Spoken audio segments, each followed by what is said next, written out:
Good afternoon and welcome to CIS 101. I hope you're doing well. You're continuing to observe the social distance, washing your hands, wearing mask, and hopefully this thing will ride out soon and we can go back to how things are. We are in week 5 and I have graded your assignment from week 4 and that was on the PowerPoint, kind of like to recap on the PowerPoint, and most of you actually did the work very well. One of the areas that I think most of you did not provide the information was on the side of the part of the comment. So I'm not sure whether you provided the comments in your group because most of the PowerPoint slides did not have any comments from your colleagues. Some of you also forgot to include the link for the template, which was supposed to be one of the instructions. So you might have lost some points here and there, but for the most part, I think most of you did well, and I hope that you're at least learning something in this class.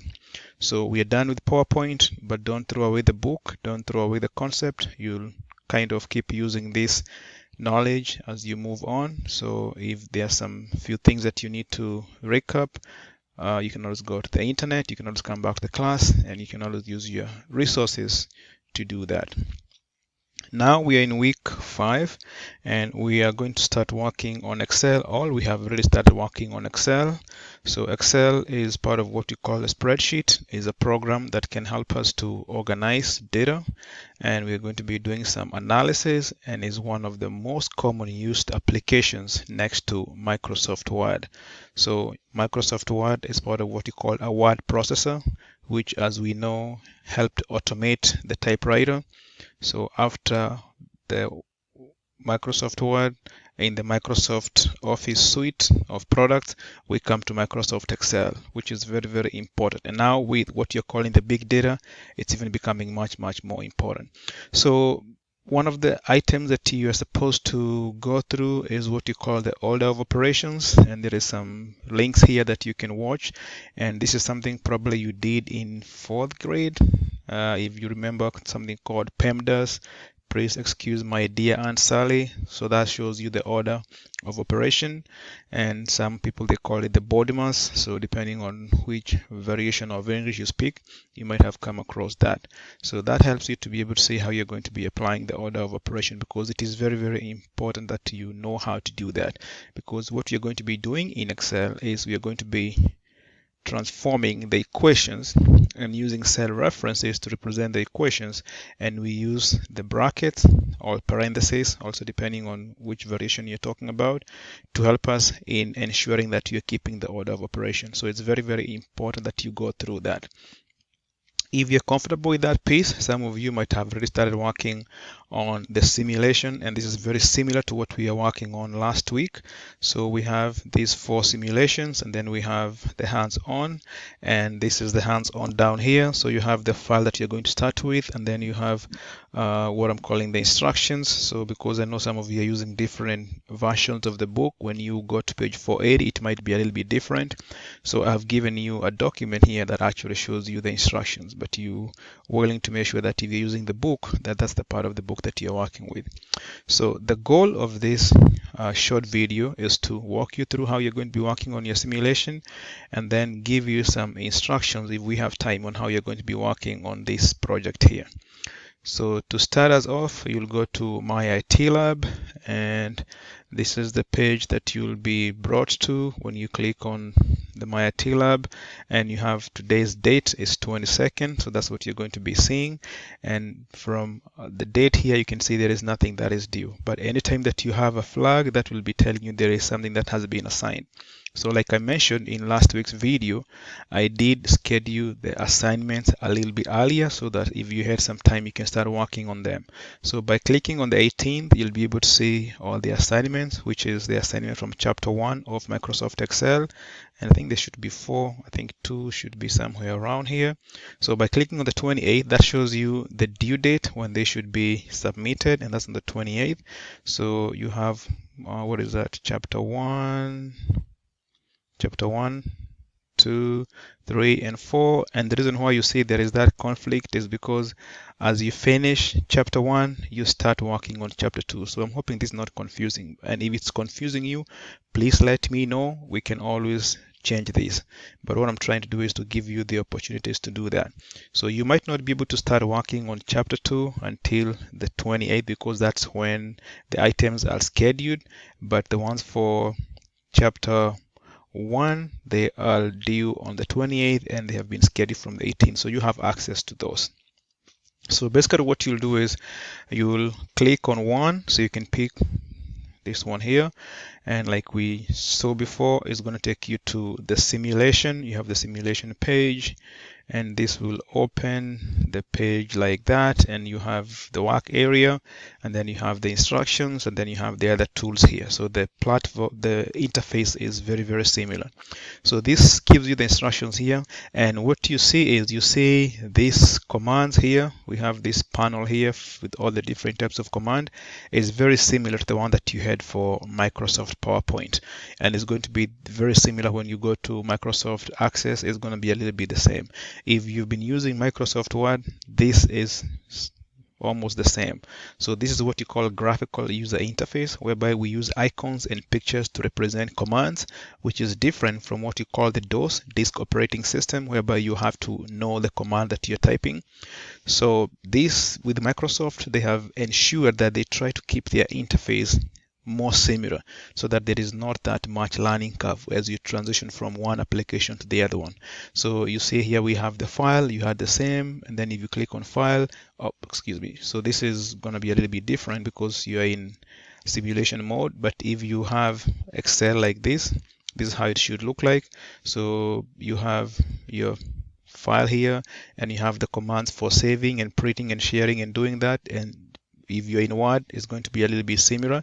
The same thing, if you go to home page, you have insert, and what will happen is if you click on a command, then you see all the other commands related with that. So we call this the group of commands. So like for instance, you say under the insert group of commands, you go to the illustrations, and then you can see this line divides the group. So all these add-ins, these commands are all related.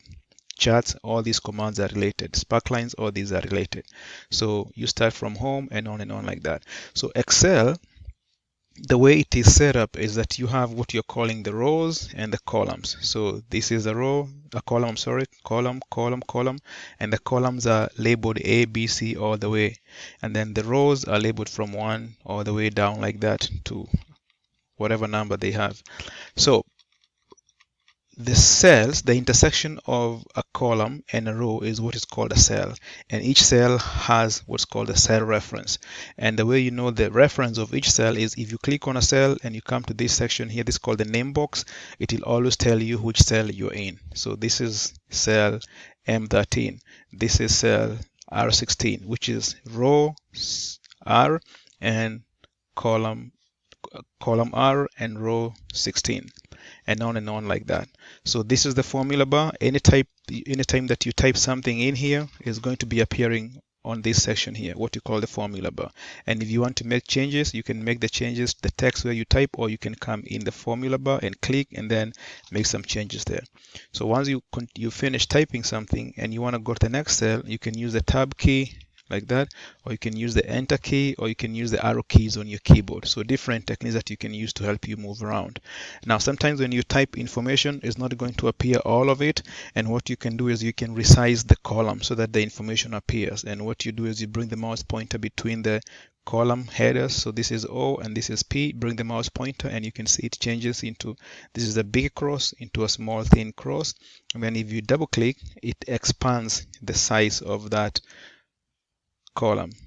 Okay, so those are some of the things that you're going to be working with in the simulation and on like that. So if you want to bold the text, you just click on the cell. You don't have to highlight like we do in Microsoft Word. Just click, make sure that that cell is active, and then you'll go to the commands that you want to apply. So under the home tab, if you want to do the font, you click on bold, and you can see that's going to happen over here. But under the formula bar, it doesn't appear. If you want to change the color, the same way. If you want to underline, on and on like that. So that's the formatting concept that's applied right there. So if I come back to the simulation right here, the simulation is enter computer system, and like we said, anything in blue is what you're going to be entering some information. Now if you're struggling with how to do these simulations, I said what you can do is you can click on the learning aids down here, and you can either watch, you can practice, or you can read. Or even more, actually, what you need to realize is that these simulations are coming directly from your book. So if I go to your book, if I go to your book on page 413, if I go to page 413 of your textbook, this hands-on exercise, my IT lab, this is homework, exercise 1 training, this is the same thing that you're going to be doing under the simulation. Okay, and they tell you open this file, and then when you save that file, so you're not actually saving this, but in the simulation you're doing the same way. So in cell A5, type computer system and then press enter. So cell A5, type that, then you enter laser printer all the way like that, and then if you come to the next page, you have all those instructions going down like this. So from page 413 is where this simulation assignment is actually coming from. Let me see where that simulation, this is, yeah, so this is the same information, because we have here, you come to cell A5, this is column A, cell 5, so A5 is right there, and then you have to type exactly as the name appears, computer, and you're calling this system in cell A5, and once you type that, you can use the tab key on your keyboard, or you can enter, and that will move you to the next cell, and then it's going to accept that information. And then it says enter color laser printer in cell A6. Cell A6, this is column A, and this is row 6. So this is the section right over here. And you type color laser, you have printer, like that. And then press enter, you press enter.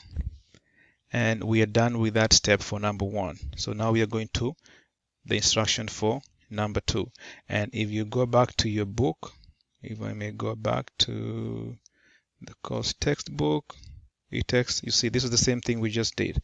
Okay, these instructions are the same ones that we followed. Entering the color laser printer right here is the same thing that we did, and on like that. So if you find yourself struggling there, you can always come back to your book and do that instruction. And like I mentioned before, remember you always have the learning aids down here.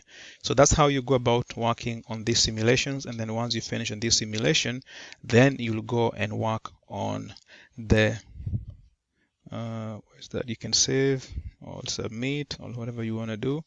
So I'm gonna leave that, and then when you finish that, you go back here and now you work on this assignment right here. It seems like I have like 2 minutes, so I might have to make another short video going through this if I don't finish this. But basically this part here is found in page 480. So what I did is you'll go to your page and you can open one page and then just type 480 here, but I think I already have it right here. So this is the instruction that you're going to be following for doing this part here. And what I usually like to do is I like to have this page split next to my Excel worksheet. So I have the Excel worksheet right here that I'm going to be working with. Let's delete that. So this is my Excel worksheet, which I'm told to download. So download that file and then save it on your computer. And usually what I'll do is I'll minimize that. And I have like what's called a print screen. And I have that one here. Try to move it right there, and then I have this. And what you can do is if you have tabs, you can hold the mouse button down here and then just drag it out like that. And then if you drag it, you minimize here, you have it specified like that. But because of all these formatting issues here, I actually gave you a Word document that you can use to help you with managing your work. So you have this Word document here and you can maximize it right there. And then you come here and you get the other window for your file, your Excel file. So I have my Excel file here, and I have the instructions for my assignment here. So open that file and then save it as that. This is the file you're going to be working with. You go to File, Save As, and then you save it. And then it says delete the row that has incomplete sales data. The owners took their house off the market. So basically this is the simple data that is showing you a number of properties that were being sold, and we have the date that the item was listed, when they were sold, what was the list price, and the price that it was sold at, and on like that. But from this we can make a lot of We can get a lot of information from here. So we need to analyze this data so that we are at least able to reach some conclusions. And that's what you're going to be doing. We are going to be analyzing this data, and hopefully we are going to reach some conclusions. So what I'm going to do is I'm going to start another short video, because I'm trying to keep this as short as possible, and I'll walk you through about how to go about working on this piece of the assignment.